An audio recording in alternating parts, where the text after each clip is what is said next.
حسن بصری رحمۃ اللہ علیہ تشریف فرما تھے تو ایک نوجوان آئے. اس نوجوان نے کہا حضرت آج کے بعد میں نے فکر نہیں کرنی کام کاج کی, توجہ کرنی کمانا کیسے ہے کھانا کیسے ہے, میری فکریں دور ہو گئی. فرمایا کیا ہوا؟ کہنے لگا میں آج جنگل میں مزدوری ڈھونڈنے گیا تھا تو میں نے ایک عجیب انداز دیکھا ہے. ایک شیر نے شکار کیا, اس نے خود کھایا, کچھ اس نے بانٹا, کچھ تھوڑا سا شکار لے کے وہ گیا. پہاڑ کی چوٹی پر ایک لومڑی بیٹھی تھی, وہ لومڑی دونوں ٹانگوں سے معذور بھی تھی, آنکھوں سے اندھی بھی تھی. اس شیر نے جا کے اس کے منہ کے اندر شکار ڈالا ہے اور لومڑی نے کھایا ہے. کہنے لگا جو رب اندھی اور لنگڑی لومڑی کو ہر بار رزق دے سکتا ہے مجھے بھی دے دے گا, میں نے کوئی کام نہیں کرنا. حضرت حسن بصری رحمۃ اللہ علیہ فرمانے لگے کتنی چیزیں دیکھی تو نے, ایک شیر اور ایک لومڑی. آنے لگے تم نے لومڑی بننے کا پروگرام بنایا, شیر بننے کا کیوں نہیں بنایا؟ تو شیر بننا, خود بھی کھا دوسروں کو بھی کھلا, تو نے لومڑی بننے کا پروگرام بنایا ہے. مزدورو, حضرت حسن بصری فرما رہے ہیں کہ مزدور لومڑی نہیں ہوتا, مزدور تو شیر ہوتا ہے. مزدور تو یہ تو شیر ہوتا ہے. شیر کا مالک جو جس نے اس کو دیہڑی پہ رکھا ہے وہ بھی مزدور کی کمائی کھا رہا ہوتا ہے, وہ بھی مزدور کی. تو مزدور تو شیر ہے. انہیں سر جھکا کے نہیں جینا چاہیے, انہیں سر اٹھا کے جینا چاہیے. یہ تو بڑے قیمتی وجود کے لوگ ہیں جو مزدوری کرنے نکلتے ہیں. ان کے کچھ حقوق مران بھی حقوق کا تعین کرتے ہیں, کہتے ہیں 15,000 سے زیادہ یہ جو بجٹ آیا ہے نا اس میں 15,000 سے زیادہ, کہتے ہیں مزدور کی تنخواہ 15,000 ہونی چاہیے. 15,000 سے کون سا گھر چلتا ہے؟ میں تمہیں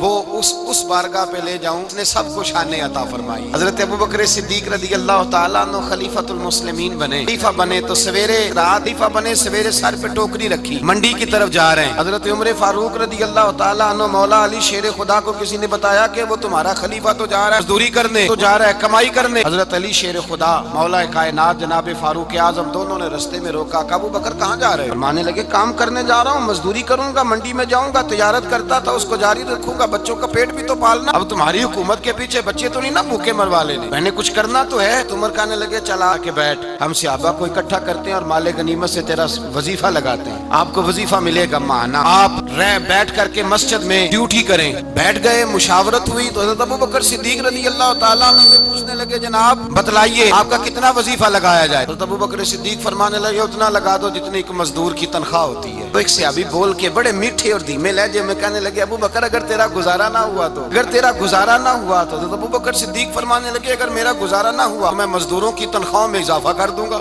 اگر مزدوروں کے گھر جلنے لگیں گے تو میرا بھی چلے گا, میں ان کی تنخواہیں بڑھاؤں گا صرف اپنی. تو مزدور کے حقوق کا تعین کیا. سب سے پہلے تو میرے نبی پاک علیہ السلام نے منع فرمایا جس کو مزدوری پر رکھو اس کے ساتھ اجرت طے کرو. حضور صلی اللہ علیہ وسلم نے فرمایا جب تک اجرت واضح نہ ہو جاؤ کسی کو کام پر, جب تک اجرت واضح نہ ہو جائے, مکمل نہ ہو جائے کہ کیا دینا ہے کرے, کیا لوگے جو جناب دے دیں گے لے لوں گا, یہ اس کو پسند نہیں کرتی, محبوب نہیں رکھتی. پہلے اس کے ساتھ پہلا حق مزدور کو یہ دیا. مزدور کا دوسرا حق کیا بیان کیا میرے نبی پاک نے؟ میرے حبیب کریم علیہ الصلوۃ والسلام نے فرمایا پہلے طے کرو. کیا خوبصورت لفظ ہے, قانون بنا دیا. فرمایا جب مزدور مزدوری کر لے اس کا پسینہ خشک ہونے سے پہلے اسے ادا کر دینا. اس کا پسینہ خشک ہونے سے پہلے اسے اس کی مزدوری دے دو. ارے نے محنت کی ہے اپنے گھر جائے, نہیں کہ اس نے مزدوری کیا تو تم نے کہا نہیں ادھر سے پینٹ صحیح نہیں ہوا, یہ تو لے جا 2,000 پھر میں تیرا حساب کروں گا, ابھی ذرا میں چیک کرا لوں 2-4 لوگوں کو بلا کر کے, وہ فلاں جگہ سے نا کونا خالی رہ گیا. اللہ سے ڈرنا چاہیے. اگر اللہ تبارک و تعالیٰ نے 2-1 آدمیوں کو ملازم آپ کا بنا دیا ہے پھر خیال ہونا چاہیے. ایک صحابی اپنے خادم غلام کو مار رہے تھے تو میرے نبی پاک تشریف لائے. میں کیوں اسے مار رہا ہے؟ حضور غلطیاں بڑی کرتا ہے. نبی پاک نے فرمایا جتنا